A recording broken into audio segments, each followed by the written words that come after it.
Hello everybody, this is Pun, the Frugal Streamer, and I have a new program I wanted to show you. Adobe's come out with a kind of a light version of Adobe Premiere, and it's called Adobe Premiere Rush CC. And I have had a chance to download it, and I wanted to try it out. I actually have not really looked at this.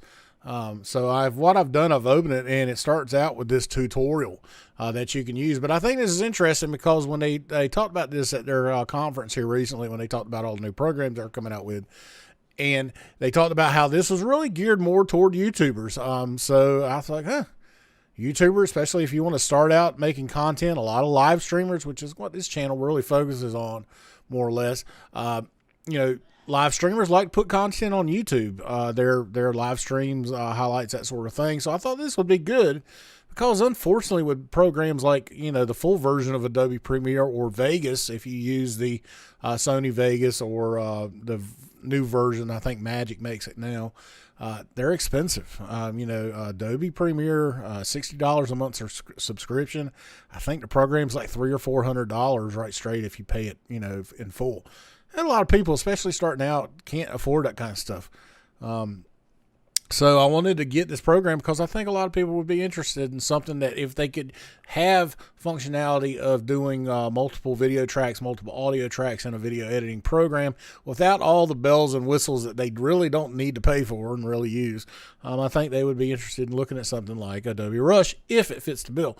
So let's go ahead and look at it now. Basically, we'll run through this tutorial that they give us. It kind of shows us the UI. And we'll just see how simple it is, and it may be something viable for you. So let's go ahead and take a look at it. We'll go ahead and transition over here to the Stream PC. And so this is the main UI. Start out here. So right here it's asking me if I want to name my project. So I said, okay, let's name a project. And so I will call this Zipun tutorial. All right. So got that. Got a name for it. So we have media here. This is sample media. It looks like you can also maybe pick from different drives that you might have recorded footage on it, looks like, which is good. So let's pick a few clips. Let's pick the swimming aerial. We'll pick the beach aerial. And let's go with the snorkeling clip here. There we go. And we'll create that. So it looks like it's going to add media to a sequence, it appears. All right, so that's a pretty interesting kind of a clip view of the different clips that we have. We hit play here. As you can see, it plays the clip. Pretty interesting. It looks like this clip here has audio to it, so let's move that over here. We can clip that. There you go. So you got some audio clip there, which is pretty cool. So here, click on scissors. Well, so they're wanting us to do a clip here. Split the clip here, so I guess we'll move our little blue cursor there. You see here it's giving you a float over, so if you put your cursor over the icon, it'll give you a float over that kind of tells you what it does, which is interesting. It looks like there is a Control K key shortcut, which is nice. So if you click on that scissors, it does this clip here. Let's move this over real quick, and we'll do the Control K to see if that works. So there you go. Control K also works. FYI, in regular Adobe Premiere, the shortcut is the letter C. I don't know why they didn't do that, but okay. So I got to learn a new key shortcut. All right, so there you go. So that's how you trim. All right, so drag on one of the orange objects to shorten it. Okay, so there you go. You get this little icon with the bracket and the arrow, which is typical for Adobe Premiere. So there we go. We've trimmed that clip. We've shortened it a little bit. All right, editing tools, which is interesting. So editing tools take your video further. Click the color icon. So I guess this is the color icon. Yep. Again, another float over. It kind of tells you what it does. So click on that. And we got some presets in here. It looks like you can change and add different LUTs to the picture, which is pretty cool. And let's see, looks like you can do your own presets. Looks like you can even edit here where you have exposure, contrast, highlight, shadows. Turn shadows up and down, which is pretty cool. Color temperature, tint, vibrance, and saturation. Let's click on the advanced here. We got faded film, sharpening. You got vignette, which is you could feather here if you wanted to do feather, which is actually pretty cool.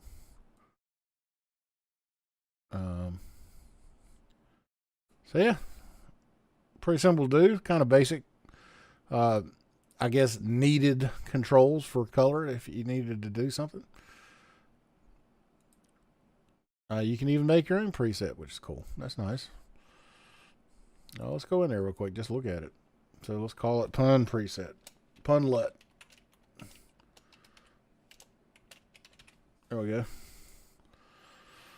So here's my preset here. All right. Editing tools take your video further. Click color icon. I did. Click color icon. There we go. So I guess I didn't do what it wanted me to do. You can choose one of the same filter to give a consistent shots at the same point of time. Okay. You'll want to use the same filter to give a consistent look. So I read that. All right. Next. So let's add a transition then. So anyway, there's your colors. All right. Add a cross dissolve. So you have 4 here. Not a lot. Cross dissolve, dip to black, dip to white. It's kind of interesting. So here you see this little black box. This represents the transition. It looks like you can change the length maybe. Yeah, so you can change the length of transition. You can move it and then recenter it, which is pretty neat. That's kind of typical what Adobe Premiere has always done. So let's see what it does here. So there you go. It's just a simple fade, cross dissolve, which is nice to have. I mean, that's typically one of the ones most people use. Kind of gives you an idea of what it does. That's nice. All right. So click the plus button. It will give you options for adding media, including titles. Okay. All right, so cool. So you have ability to add extra media here. So say if you have a stinger transition that you have built, like I do, you can do that. You can add a title. Titles are interesting because that's something that I think a lot of people would be interested in using. All right, so double click on the title to edit it. It said double click. All right, there you go. So double click. Now you have all kinds of different title templates, which is really nice, actually. A lot of it looks like lower thirds. That's actually pretty good. That's nice. I like that. Little pointers here, call outs. I can see where this would be very, very handy for people. All right, so let's, I'll tell you what, let's do this one. This is let's do that guy right here. Didn't I do that?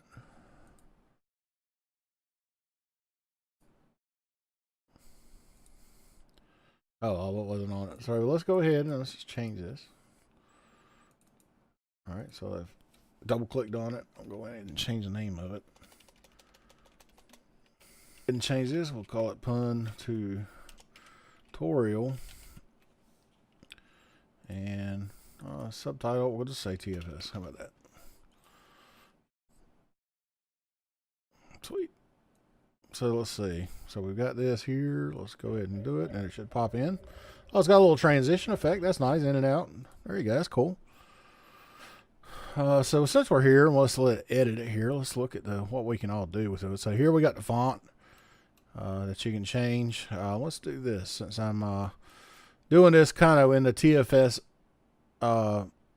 branding. Let's go with my font that I use, which is Kenny. There we go.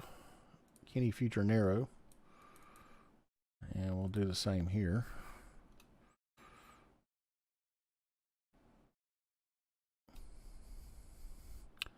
Let's go with square. There we go.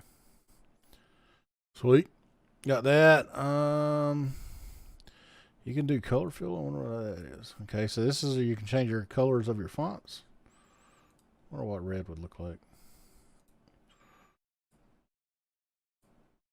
Pretty sweet. All right. So you got that. You can do outline. You can do shadow, which is nice. Do the check mark. So this is basically a, let's go black here since we're doing white. We need something high contrast. I guess we could do red too for that matter. You can do the size here.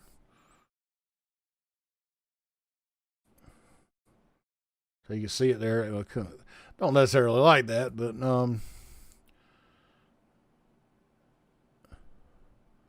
do the same here with a white. I'll tell you what, it does not like getting picked up by my mouse.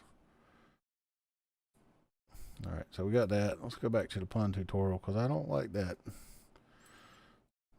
But you get the point, though. I mean, you can do that, and you can add borders to it, yeah, if you need it. So this is the shape. You can actually change the. So you got control of the actual lower third here, where you can change colors and stuff too, that's actually really nice. So all the different layers there, so you can customize it to whatever color palette you need, which is good. So awesome, very good. All right, so customize your title. All right, let's click the edit to customize your title. Okay, and what do I need to do now?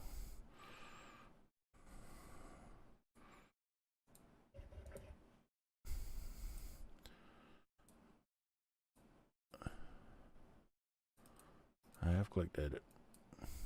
Too bad you can't step back. I must be stuck here somewhere.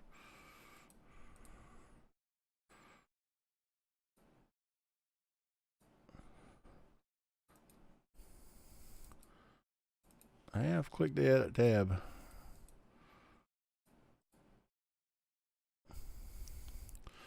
Well, it looks like we are done with the tour. So let's just end the tutorial, and what we'll do is we'll go through some things that I think you might be interested in doing. So what is this here? Let's check this out. See everything in your project. Shows all the video clips. Okay, so this is where you can see all the video and audio clips. Okay, so there you go. So that's nice to have. Here, let's see. This is expand your audio.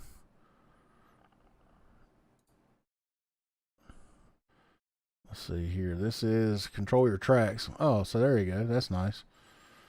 So let's expand audio again. So here we go. So this is interesting why it did not put the audio in its own track, but it looks like you do have the ability. It comes with 3 video, 3 audio tracks, which is nice. Where you can go here and then you could probably click and drag. So let's just click and drag. So yeah, so you can click and drag another audio in here, which is pretty cool. So yeah, I mean, it looks very basic, you know. So we got transitions, we got the colors, we got some audio basics here. So here it looks like you can control clip audio. Let's see, let's go to advanced. Let's go to a clip that has audio. So advanced here, it looks like you got auto volume, which is nice to try to level out the volume. Sometimes you have, recordings that just have different levels. It looks like here it'll try to level that out for you. Balance sound. I don't know what balance sound is. It looks like you can kind of gauge this based on what kind of track it is too. So you got voice if you're doing commentary. If you got music, let's change music. So music, you have auto volume only. Voice, you have balance control, reduce background noise, reduce echo, enhance speech. It looks like enhanced speech you can cater toward male or female, which is cool. Other just has auto volume. So voice looks like that's the one that gives you all the controls. Here you can do left or right. Let's see. I wonder if there's a way you can down mix both of them. It does not look like you can down mix. But it does show you that you could get rid of the right channel if you wanted to, or the left channel. Interesting. That's cool. So audio looks pretty simple to understand. Let's see here. Cropping, transforming here. So you can change the position of the audio, or the video rather, I'm sorry. It looks like vertical position. You can rotate it, which is cool. Maintain properties. So the width here. So this is where you can do the zoom in, zoom out, which is pretty good effect if you need to. I can see this actually being pretty helpful for tutorials like what I'm doing right now. So here, okay, so here we got cropping. It looks like you can control whatever side you want to crop, which is pretty neat. And yes, you have opacity. So opacity, if you wanted to change the opacity, you can do that. Pretty sweet. And you can also do a feather effect if you wanted to do a feather effect on the edges.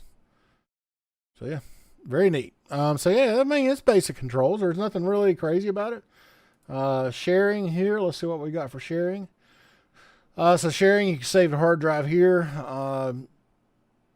You can go to YouTube, it looks like, if you wanted to sign into YouTube and upload it straight to YouTube, Facebook, Instagram, or Behance, which looks like an Adobe app. Looks like you can control the presets here. So you got your 720p, 1080p, and 4K for YouTube for presets here under YouTube. Local. Let's see, we got Facebook, YouTube, or presets that you can do up to 4K for both. So yeah, pretty crazy. You can do frame rate up to 60, which is nice. You can do mono or stereo, and you can set the quality based on your what you want. So I would generally think everybody would want high quality. So you do have basic controls of your audio and video. This will be interesting. So what I'm going to do, okay, since we've already done through this tutorial and we've walked through the basics of it, I'm going to actually take this video that I'm recording and I'm going to edit it in Adobe Premiere Rush CC. Anyway, guys, I hope this helped you out. If you did like this, do me a favor, hit that like button, share it with your friends, and if you'd like this kind of content, these kind of tutorials, along with the Streamlabs, OBS Studio, all the different apps that I do tutorials, I'll make sure you subscribe because I'd love to see you come back. I enjoy helping people out with getting started with live streaming, and even people that have been live streaming to increase their knowledge on things that they may or may not know about. So anyway, make sure you do that, please. I would appreciate it. And make sure you hit that notification so that when I publish a video, you will be the first to know. So thank you very much, everybody. This is Pun the Frugal Streamer. I hope this really does. I mean, I think this will be a great alternative for people who are wanting to start out on YouTube and they want something that's fairly simple to use and does give them a number of tools available that they can customize their video. So anyway, that's it, guys. I hope this helps you out. We'll see you later. Bye-bye.